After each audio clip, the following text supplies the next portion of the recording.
capacity, I add more disk, I add more CPU, I add more mailbox servers, and then match strategy is kind of where you all should be, and some of you may be, but this is kind of what we're going to talk about today, and this is where we use tools in our environment, like Operations Manager, to be able to kind of forecast and trend on what the capacity will be, and we try to predict when we're going to kind of run out of capacity. So the management challenge, I'm going to whip over this. You guys know all this. The management challenge is that we have multiple different environments that we have to deal with. You know, the unset cloud has not made this any easier. We have to reach out into platforms like Azure, or we have to manage software as a service. So it's kind of, you know, very difficult to be able to kind of manage the environment in a nutshell. And, you know, this slide says it all. I'm not going to go into this. This is a typical data center environment that we have. We have multiple different services with multiple different tiers. And, you know, most people's data centers don't just contain Microsoft stuff. We have things like Apache and JBoss and SUSE, and we have different types of operating system platforms and different types of cloud. So, you know, it's a complicated environment that we have to do.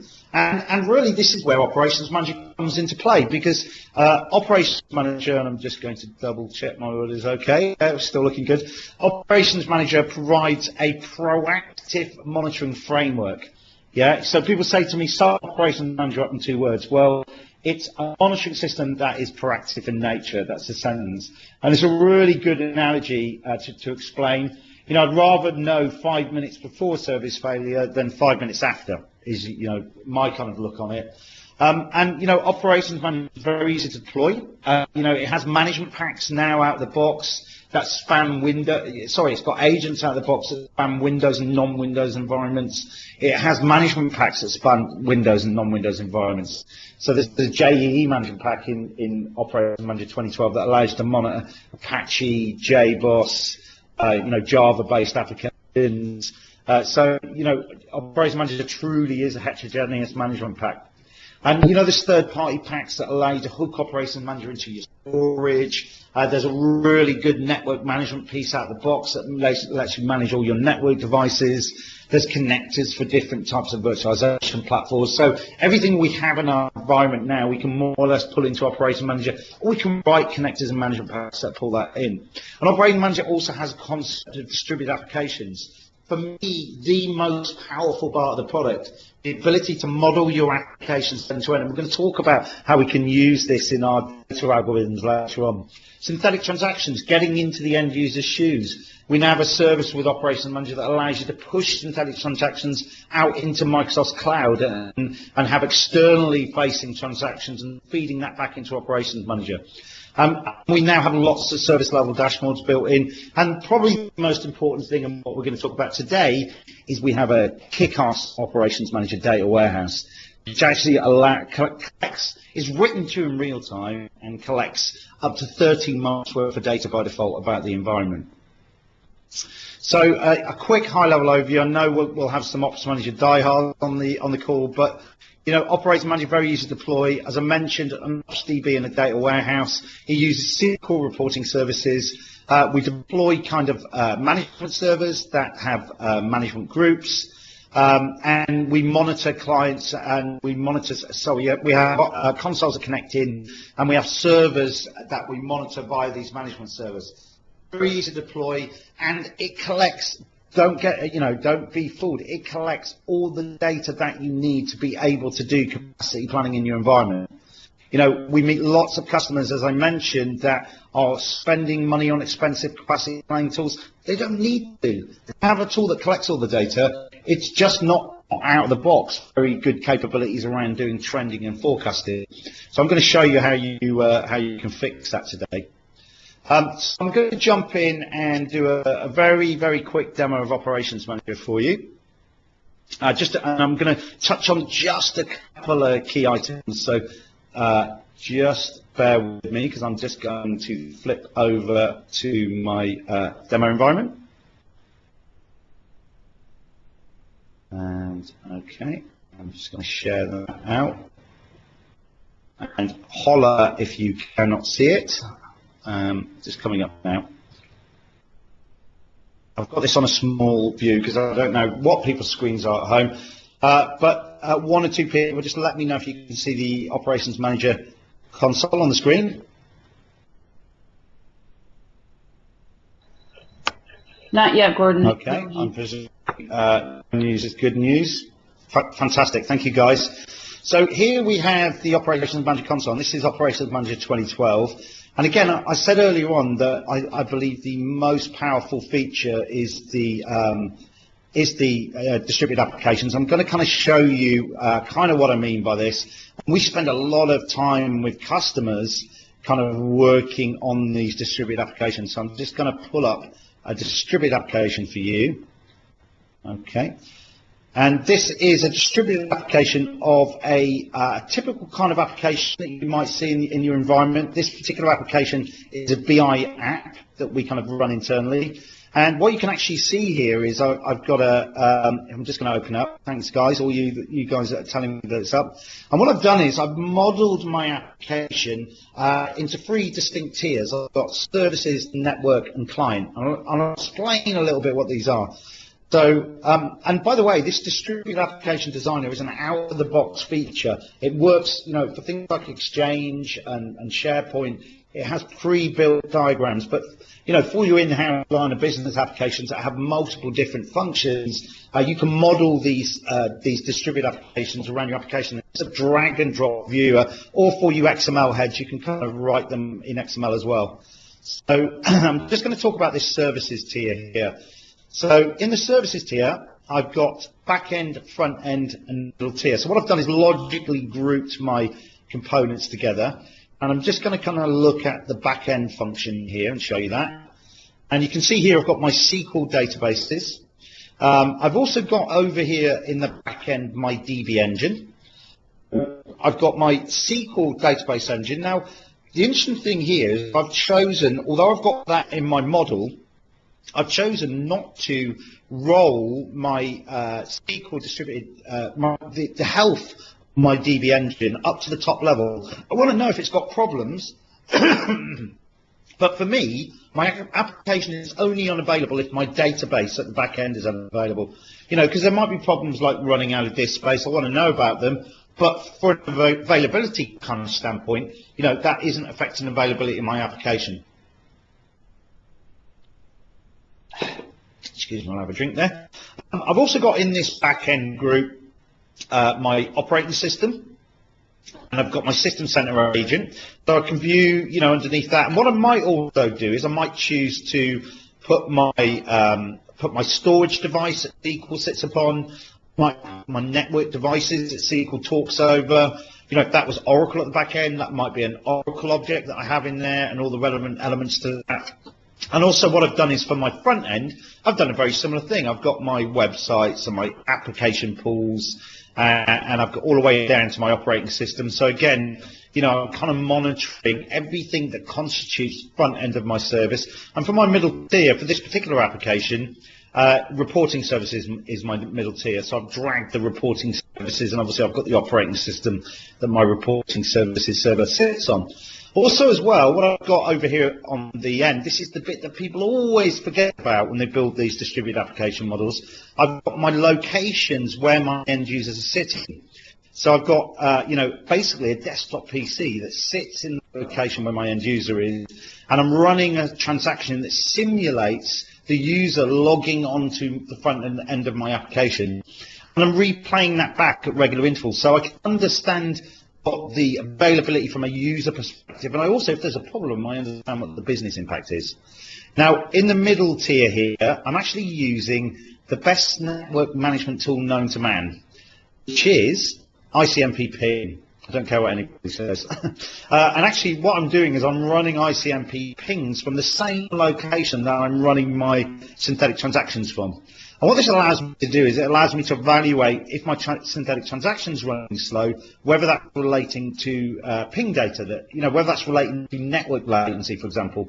Those together can be really powerful little tools, because most network teams monitor network devices from a device-to-device point of view. They don't actually do client to data center, so they can be very useful stats.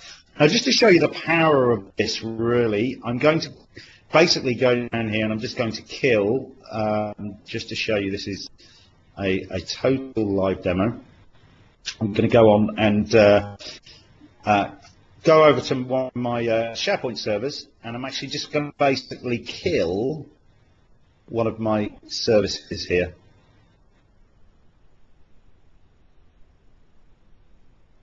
I'm just going to stop that there. So this is where I pray to the link live meeting demo gods, and I hope that they kind of look down on me kindly. There we go. So actually now you can see that my application's gone red. You know, after I've just now, if I click on this problem path button here, what's interesting is you can see that one of my sites is down. So what I'm seeing here is a business impact, and the reason that's down first is that I've got them on slightly tighter schedules than I've got my my service manager on. There you go. You can see the Singapore one's gone, and most of them will drop in quick succession. So I'm going to do a quick refresh again, and click on my problem path again. And actually now you can see that all of my websites are down. And again, so what this is telling me is I know that all of these users in this location are down. So what I might do at this point is I might send an email out to these users and say, hey, IT's working on the problem. One customer the other week we actually created a dashboard where the users went to and looked at the availability of key applications. You know, that kind of saves them putting in support calls. And if I do one final refresh here, I can actually go in and I can actually get a full root cause analysis. So here I can see the business impact. I can see that the user is down from that location. And I can also see it's the services element, the front end, and it's the websites, and it's that SharePoint database that's down. Also note as well that the network view here is actually green. So I know it's not a network related issue straight away as well. So very useful kind of troubleshooting aid. And you know what I can actually do from here, which is very cool, is I can go into Health Explorer as a first line support guy, and I can go down to the website availability, kind of view the issues. I can view all of the other occurrences that have happened, that going down. And more importantly, I can go in, I can click on this little inbuilt link, and I can automatically start the website. So you more savvy system center guys on the call will probably be doing this with Orchestrator no less, and be automating the the troubleshooting. And then actually what will happen after a period of time is that will go back to normal. Now, just quickly as well, I just kind of want to talk about one other element within here as well. And I'm actually just going to flip to another console, am I? No, I'll stay in here actually. So I'm going to actually just flip into the administration section. Now, bearing in mind that distributed application model, I'm collecting lots and lots of really useful data in there about the availability of all those components, and that's the key point there. So if I'm now going to authoring, some other things that I can do to help me get my CIO happy is I can kind of create service level tracking objects based on those distributed application models. So that CIO-distributed application model there, if I open up the SLT for that's created, you can see that I'm tracking the CIO-distributed application model, and I'm actually doing an availability and a performance SLA on the availability of that object. So Operations Manager understands what is an availability roll-up on that distributed application model and what is a performance roll-up. So a database being offline is an availability, a database running slow or running out of memory or running out of disk is a warning, so that will class as a performance. And you can also see in here I can add that unplanned planned maintenance element within there as well. So I can choose what constitutes, whether planned maintenance constitutes my SLA, and then I can basically track those objects. And I would normally create a dashboard on the fly here, but as I've kind of ran out a little bit of time, will I? Let's have a look. I'll show you one that I created earlier. So I can kind of create an SLA dashboard directly out of the Operations Manager console, and I'll just show you that there. That shows me the SLA of my CIO dash. And you notice here, that looks exactly like my distributed application model. I've got client network services, and actually that's what I want my CIO to see there.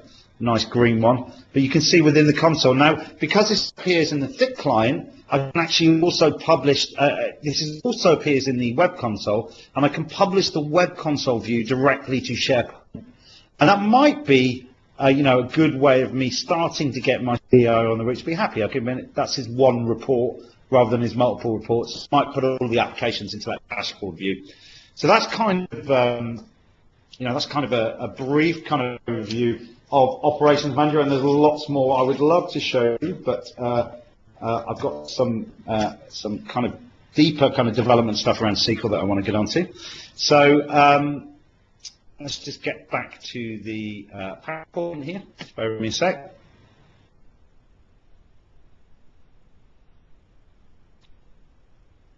I'm going to share out my PowerPoint presentation. And I am going to skim through some of this because I want to get in and kind of show you some really nice demo stuff. But I need to set the scene for you first. And share program. There we go.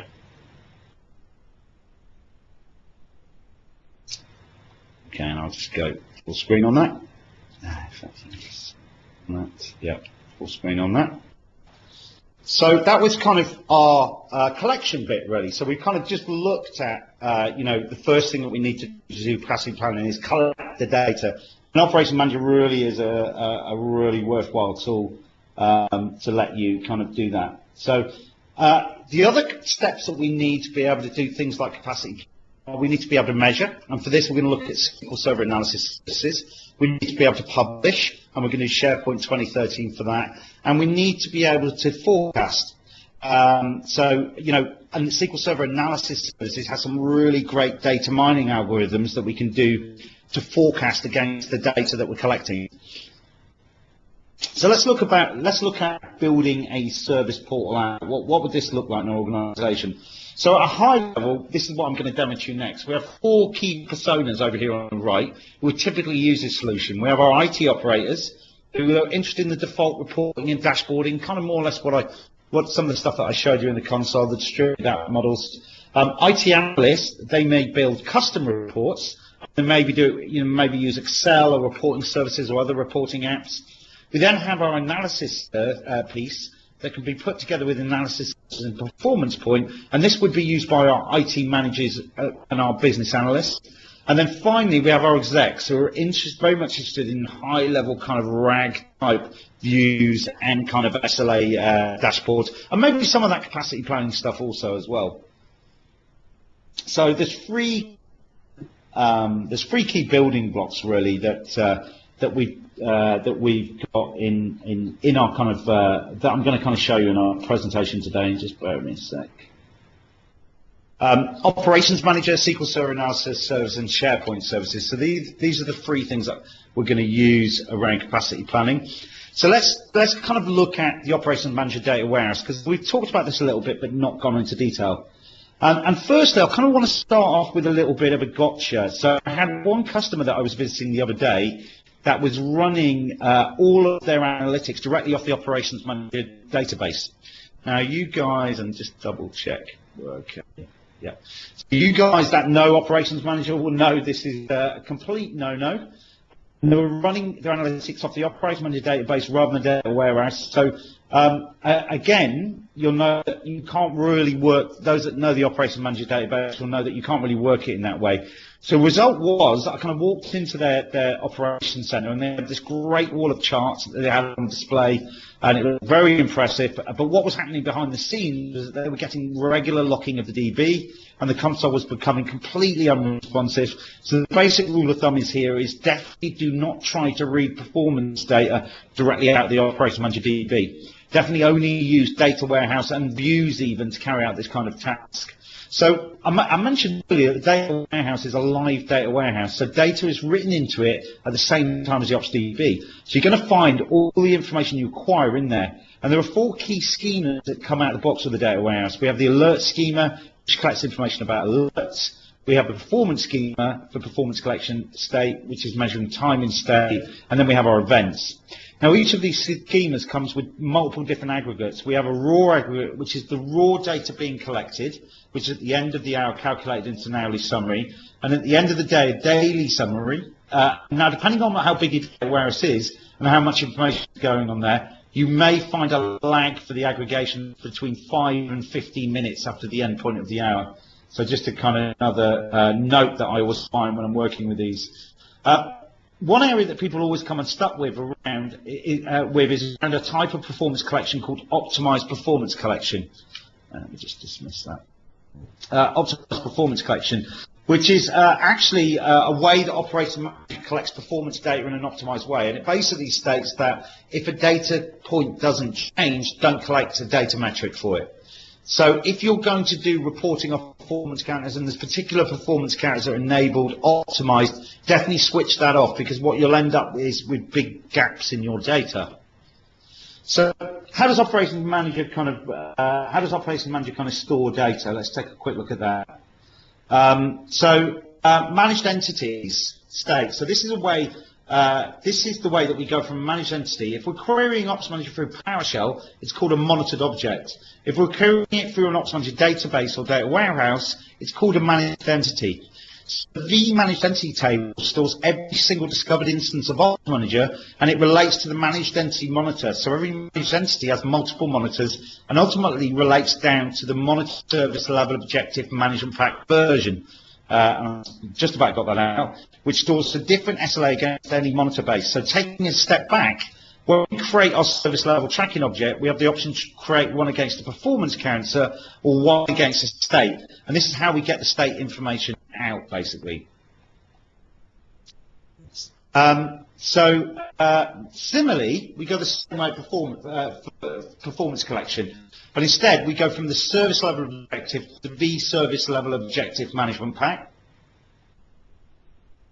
And finally, we have our fact tables. So here we have V alert, V state hourly, and V per hourly. And these are really the most common fact tables that people query. You can also get at the raw versions of these tables and the daily versions of these tables as well, obviously. But these are the main ones that when you're querying, you're kind of probably going to get. So how does Operations Manager store service level information? Because we kind of looked at that before. Well, it basically stores these in something called a V service level agreement. And again, this basically bubbles down to the V service level objective management version. And then each one of those rows has a V service level objective in it.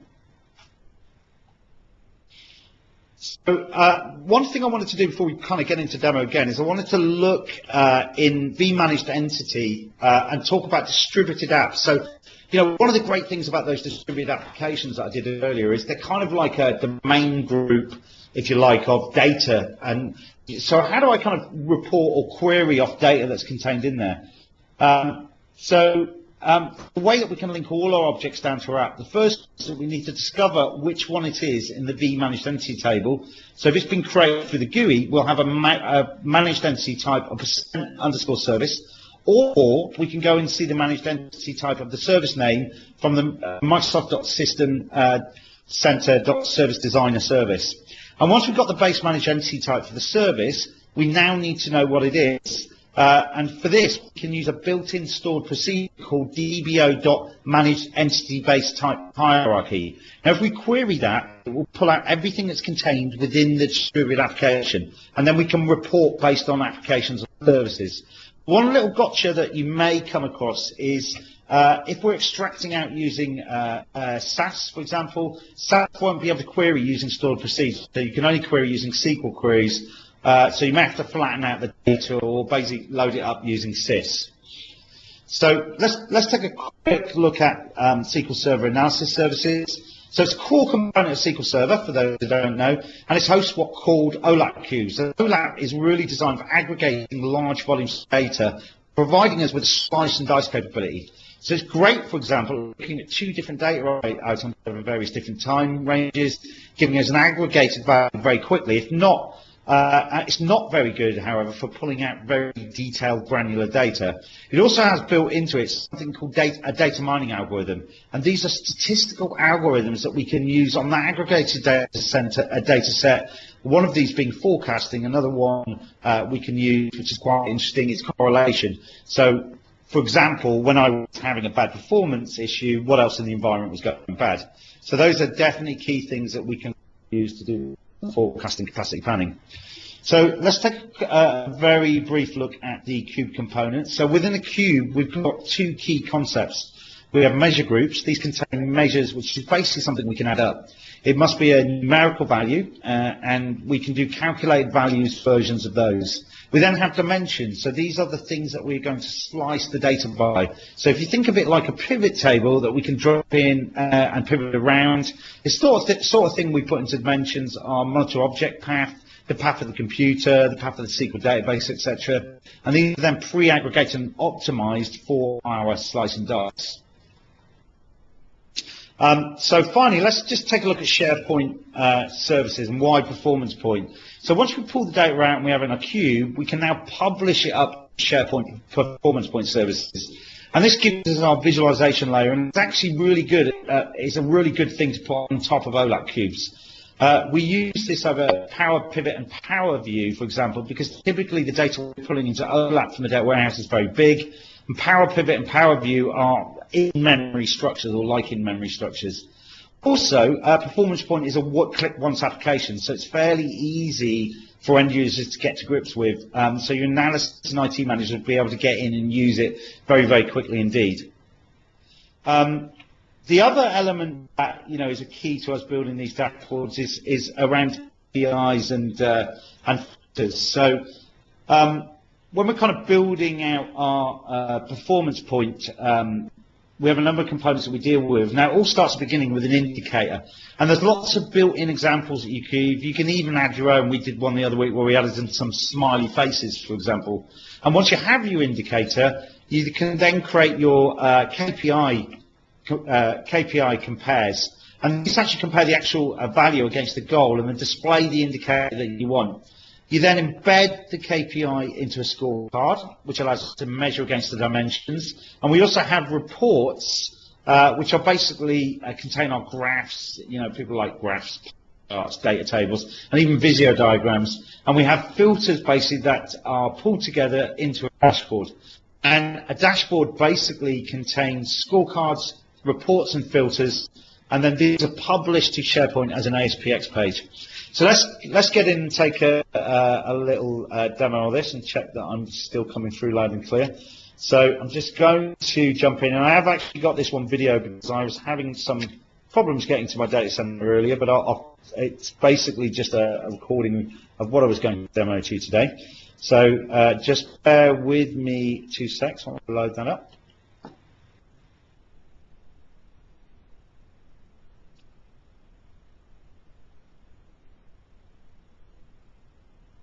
Just coming up now. I'll just give that a couple of seconds to load. That's make that a little bit smaller. I don't know kind of what monitors people have got, but I'll put it at a reasonable size. Can everybody see that? Damien, maybe can you give me some? Can you see that? Okay. Brilliant. Thank you, Kevin. Much appreciated. Okay, so let's just kick this off. Just bear with me 2 seconds.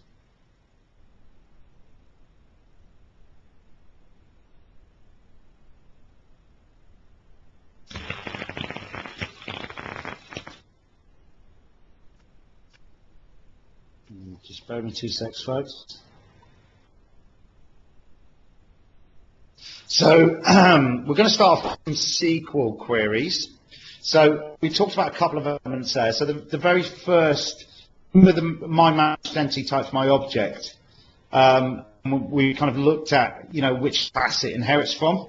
So we have the DBA.managed entity base type hierarchy. So we can just run this query putting in the input the ID, which is the ID from a managed entity, and it basically shows me the tree, level 1, 2, and 3. And this is basically the hierarchy of inheritance for that managed base entity. Next, we have a query for the monitor for SLOs. Now, these are tables that we looked at earlier, and here you can see we have our SLA name, what is for availability, and I've also included one for performance. So there's also percentage CPU. We can see our aggregation methods as well. We can actually go in and see whether our state is in yellow or red within our SLA. We can also, pull off information about the monitors as well. Basically, so we can see our aggregation methods as well as our average, what the threshold is, and what we desire it to be under over. So we can look at state as well, and we can see whether that's in yellow or red state. This is kind of our state night. We monitors as well, for example, and I'll share all these SQL queries with you, and this is all the roll-up monitors, the aggregates, what's traversing the monitor tree. And we can take a look at the perf hourly. So this looks like from the top 100, so that we have the date time, always UTC by the way, in Sponge Data Warehouse. And we look at the performance rule instance, which relates to the performance rule, the managed entity row ID, the number of sample counts in the hour, as well as the min-max average and standard deviation. This is the state view. So again, for the particular state managed entity monitor, how many milliseconds did it remain in red, yellow, disabled, planned maintenance? And finally, we can have a look at the alerts, and this is where we'll find them. So you can see the alert name, the alert description, the severity, the important, and also the the category that alert comes under. So just some useful ones for when we're starting to build our reports. So what we're going to do now is create a very simple OLAP cube. So here I am in Visual Studio, and we're actually in the SQL Server Data Tools. And this was formerly known as Business Intelligence Studio, by the way, for those who work with the old version. So what I'm going to do is just create a new OLAP project. And we can see down here on the right-hand side, we just add a new data source to it. And this is where we're going to pull the data from. And we just put a username for now. And I'm going to create a data source view. So the data source is from my connection with data. So do I want it that I want to add to my cube? So for this one, we'll just do some performance stuff. So we'll start off with vManaged Service Entity. So we know what it's looking for. We'll and get to the vManaged Service Entity there.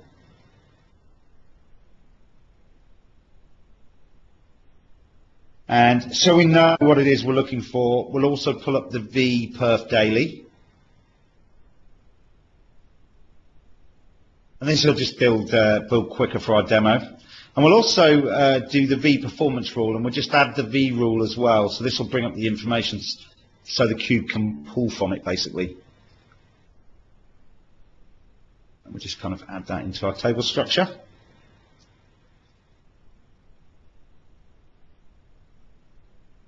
And we've got all of the data sources in our view now. Just going to click finish on there. So let's map these out. Because we're pulling from the views, it hasn't been able to automatically work out the relationships between the objects. So we just need to quickly pull those relationships together. Rule ID to rule, then managed entity we'll do to perf daily. And then we'll pull across the performance rule instance into there as well. And last but not least, the rule goes to the performance rule. And then we can just rearrange these. So now we have pulled our data sources together. What we're actually going to do is we're actually going to just going to kind of sort them out to an orderly order. We're actually going to go and build the cube based on our relationships that we've built. So we're going to use the cube wizard for the cube. And this is an easy to use thing. So we're going to create the new cube. We're going to say we want our existing tables, the ones that we just created earlier. And now it's asking me for the measure group tables. This is the one with the elements we want to sum up. So the perf daily contains the measures, and these are all the things it's found in the table that we can sum up. We've got sample count, average, min, max, and standard deviation. It's automatically now picked up because of the relationships within the data source. A view that these also, let me just do that there. Okay, so it's also picked up all the things that's found in the table. Let's see, we've got the management NTO. So the cube's very quickly built up. So because of the relationship in the data source, we've also got potentially dimensions that we can choose from next. And we call this a performance cube, basically. So the cube very, very quickly built.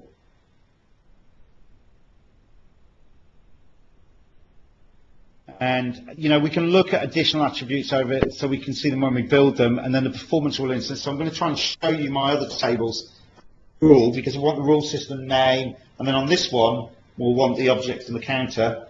So my cube is now ready to build. What I'm going to do is just press that process button. Okay. So let me just remove that there. And just tidy that up.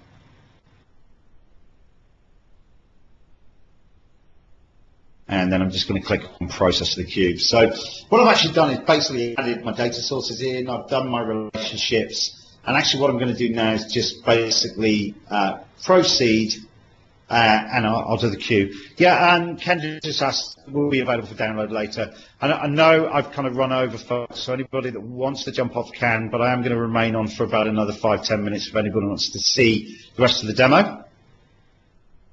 And I'll send out the links and everything later. So I'm gonna process my cube. And again, it's kind of click run. So cube is built. The data is now available. So I can either open up SQL Management Studio and connect to the analysis services instance, like I have here. And you can see that we have the OLAP project, and we have my performance cube within there. Now I can right click and browse and it will go to this, and at this point you can start using something like Excel, for example, to analyze the data. Obviously there's only a few rows in here currently, but when you have thousands of rows it becomes quite interesting to look at. So we can kind of drop in here, we can drop in the average value, drop in the path, and you can see how quick that was to aggregate data. I can also do that at a later point. I can go and put the name of the rule, so we have a rule in there, and we can also filter down on it. And we can also put a time dimension there as well. So very quickly, I've been able to knock up a cube with multiple different kind of rows and entities, and I can begin to kind of start looking at that. Now, what I actually have is a more complex cube that we did earlier, and it's from a more comprehensive project. It's based upon what I showed you. In fact, it contains performance alert state data. And we've got various different aggregates, and you can see on the screen that you can see more of the cube down there, so it's already deployed. And what I'm going to do is show you how we can put this into SharePoint. So here we have SharePoint 2013. So if I just go to the site content, this is deployed using the business intelligence template. So I'm just going to go into performance point content, and in the ribbon you can see we have a performance point view, and I'll just click on a dashboard designer and it pulls up the designer as a click once applications. Once that loads, we can see in here already in the library. Oh, have you? Oh, okay, just bear with me two secs.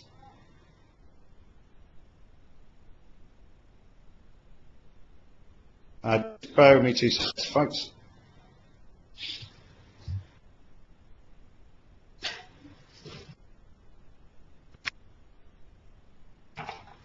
I've actually embarrassingly just been kicked out of my room. So just slight intermission, folks, but please stay tuned.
Hi guys, sorry about that. Can everybody hear me okay?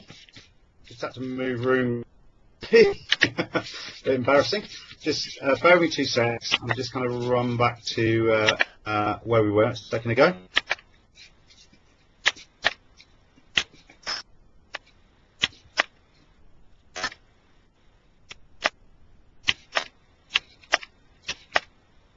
Okay, right, excellent. So let's get back to where we were. And I hope the experience hasn't been spoilt too much. Definitely worth waiting for when I show you the end result. So bear with me 2 seconds, folks. I'll just get set up.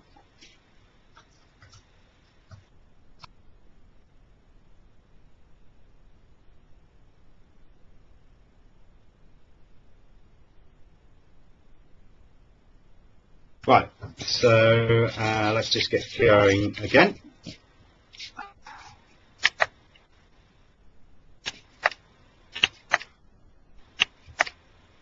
So we've gone on to SharePoint 20. So looking at the dashboard designer here, and you can see we're going to go in and we're looking at, we're going to click on the dashboard designer. And as I mentioned, it's a click once application. So once that loads up, we can see already in the library from where I've been testing before that it stores all the stuff we've been working on in a library point. And this is some of the other I've done kind of earlier as well. We're going to go back. We're going to basically, I'm just going to go back into the dashboard designer, and if rightly there's a little crash. That's another application going. But we're going to basically, if I right click here, you can see that I've got a data connection already defined on my performance point content. So I'm going to right click and create a couple of KPIs that I'm going to use in my dashboard. I'm going to do one for CPU, and just bear with me while I connect in.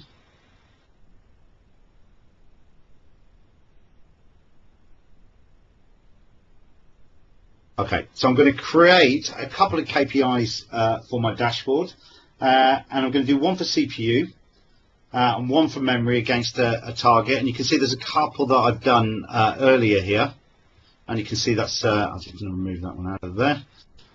You can see we can do raw average sample, and I'm actually looking at Microsoft Windows Server 2008, and we're looking at available megabytes in here. Once we have a target, we can map that to the average sample value, and then I've basically added a filter to the operating system available megabytes memory there, so that I can just hone down on that target. Now, what I've said with that filter is that it exceeds 128. I'm just pause that a minute. Just go back there. What I've said with that filter there is that if it exceeds 128 megabytes of memory, then basically I want to bring it to KPI, and I've got a scoring pattern down here that I can change how that works. So increasing is better, decreasing is better, you know, whichever. And I can do it by variance and that kind of thing. I've also done the same there for CPU. We've targeted the average value, and we've put in here, so if anything less than 90%, and that should be green. You can see the 90% value in there. Now I'm just going to make a scorecard, and I'm going to basically just uncheck the box because I don't want to use the wizard there. And so remember, the scorecard contains KPIs. So let's start with a blank one. And I'm going to grab the 2 KPIs I've just created, and I'm just going to drop them onto my scorecard. And then I'm going to grab my dimensions, and here we have the full set of dimensions. So I'm just going to do it again. My object and path, and it now asks me which ones I want to show. So by default, I'm just going to choose select by children. That means it's going to show everything, and I just need then to do my view setting. So I'm just going to add a filter, remove empty rows, and you know, we don't want to see these. And if there's no value in anything being in here, filter it out. And next thing I'm going to do is I'm going to create a dashboard. And remember, dashboards are the final piece. We put scorecards into dashboards, We put reports and we put filters into dashboards. So we just want to use this basic layout, and we'll give it a name, which is Demo Dash.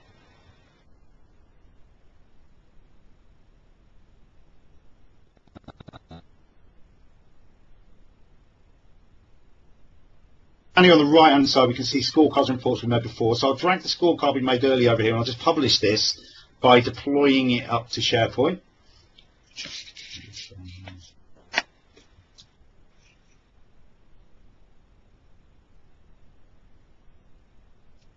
And it's actually going to ask me, you know, where I want to put it, and we can change the master page, and you can build your own master page skin how you like. So our end users can basically get in here quickly and see how our apps are performing against our KPIs. And what I can also do on this, I can go and add a report. So let me quickly create a report, which is a graph. Because we all like nice graphs, and we all like, you know, my CIO is going to like something he can drill down on, slice and dice. So along the bottom of the chart, I want to display time. So I'm going to kind of add that into the bottom axis.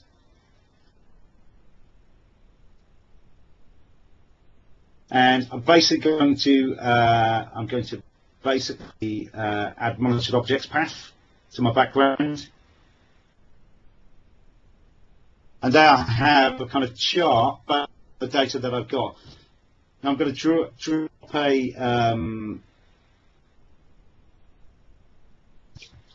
basically, I can actually drill down on this. So I can actually drill down. I'm going to add the path, for instance, there into the background performance rule.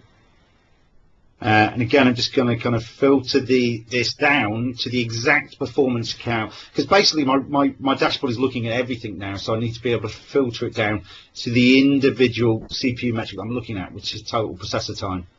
So rather than me going across the board, you know, I can basically choose percentage CP time.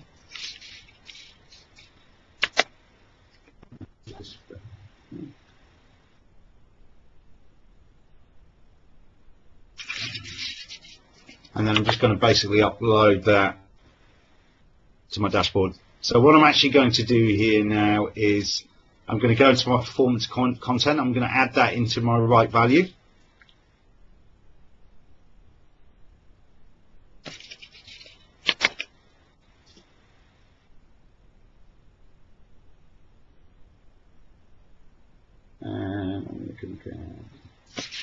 Okay, and then I'm going to pick a unique name for my member row, and that's my report on CPU that I've kind of added. And I'm just going to save that so it publishes it back up to SharePoint again.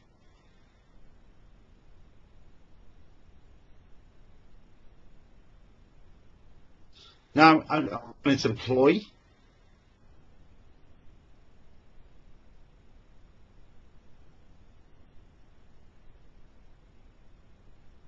And in a couple of seconds, we'll be able to go in and look at the finished dashboard.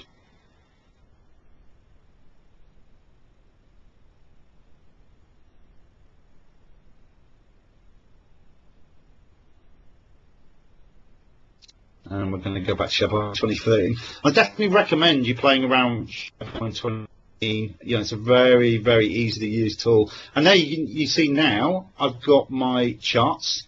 Because this is using OLAP cubes and analytics, kind of drill in, and we can kind of look at April, for example, drill in on that particular month. You know, this is the kind of slice and dice functionality that I've got. And, you know, I can pick a particular report type and change that to a stack bar chart or a line chart. In this instance, as grid, so I can look at the raw metrics in there. Want to export that to PowerPoint or Excel, a very useful live chart. Just going to put that back to a line chart. Again, another view, so I can put the analytics side for the different servers, CPU, and look at them that way. And I can even then drill down. I can see a bottleneck here on the 5th of April, and I'm just going to say about 1 o'clock in the morning, and I can drill down to that particular bottleneck. And you know, I can basically, that's gone down because it's components. I'm going to change that to a bar chart. you know, and I've got all of this really nice, you know, I can write down to the minute in terms of the data, the raw data that I'm collecting within here. So in theory, also, if I've linked it correctly, we can link on each individual machine, and that will drive the views for that as well. So when I click on the ones on the left, it will drive the individual views. So basically, very quickly, in about 20 minutes or less, you can pull all your data together using OLAP. You can then, you know, publish your dashboard for your boss using Performance Point, and you can also get a good idea of, you know, the current trends that are occurring in your environment. And you know what you might end up with, just the demo bit, I'm going to kind of just finally show you, and I know I've gone way over, so thank you for you other guys for staying on there. I've got one final very cool thing that I want to show you. So just bear with me a sec. And I'm just going to kind of share out and show you a finished one that we've just done recently for a customer, just to give you an idea of an example that you might do. I'm just going to go to my remote desktop box. There we go. And actually, this is kind of how finally you end up with putting a smile back on the CIO's face. What we've actually got within here is a finished Performance Point report. By the way, that's the SLA dashboard. So what I've actually got in here is my CIO Dash application that we looked at the beginning, and I've actually used that data mining forecasting algorithm to actually do some forecasting against some key metrics. So you can see I've done a dashboard for CPU, memory, logical disk, network adapters, and I can see the memory committed bytes. I pick key performance counters here. And actually what I can do with this is I can go in and I can say, well, you know, what's that data going to look like in 24 months' time? And you can actually see quite clearly here that this particular the server, these two servers, my bottom one, my red one here, is going to be out of capacity by the end of 2014. So I know that I need to start adding some more information to that. There's a KPI type chart that I've got from my servers, and again, I've done that on memory, disk, and network adapters, as it one that I was kind of working on earlier around SQL database. But all of them, you can put that clever kind of forecasting algorithm in there as well. And, you know, we mentioned earlier about kind of nice snazzy reports. There's a nice Visio diagram for your boss. Shows him whether his users are accessing the application. You can see that his users are happy. If you're into SQL reporting services, there's a dashboard using SRS Dundas type components. So, you know, as well as that's actually the CIO Dash thing that I made earlier, actually published in SharePoint. So that's just some kind of ideas around kind of how you can take the Ops Manager data and do something pretty cool with it. So I'm just going to kind of bottom out on the slides now, and I thank you for kind of staying with me. And I'm just going to go back to my program here. Just bear with me. I've got a couple of, you know, for you guys out there that might be looking at that and thinking, wow, I'm never going to be able to do that. I'm not a SQL guru, you know, I'm not a BI guy.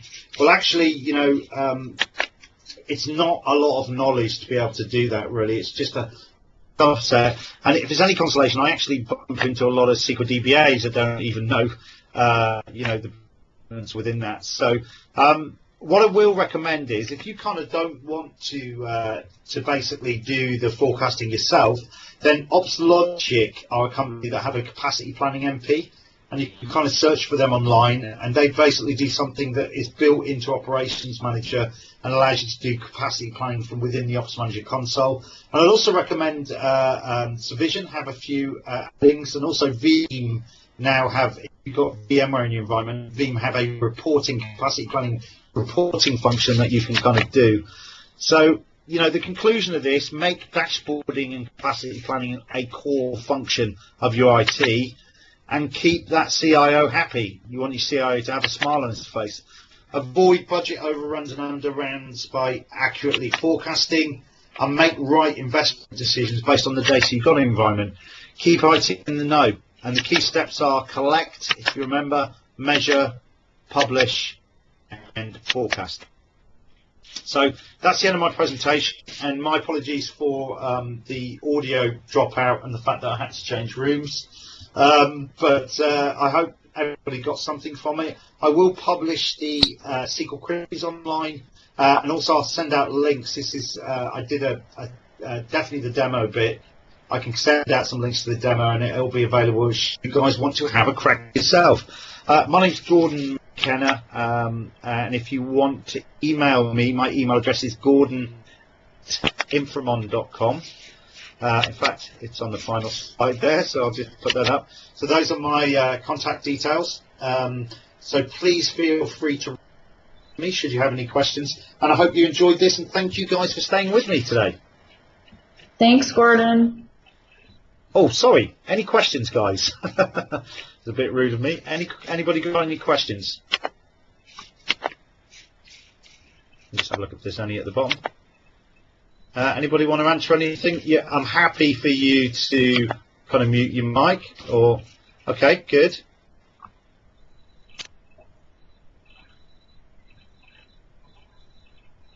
Right, thank you. So really good feedback. Let's have a look. Stuff is excellent. Okay. Okay, I'm just seeing if there's any questions. No, it doesn't seem to be any. So, oh, we've got one coming in, I think. I'll just wait for that again. Okay, Damien. Yeah, I'll expect to see your email then, yeah?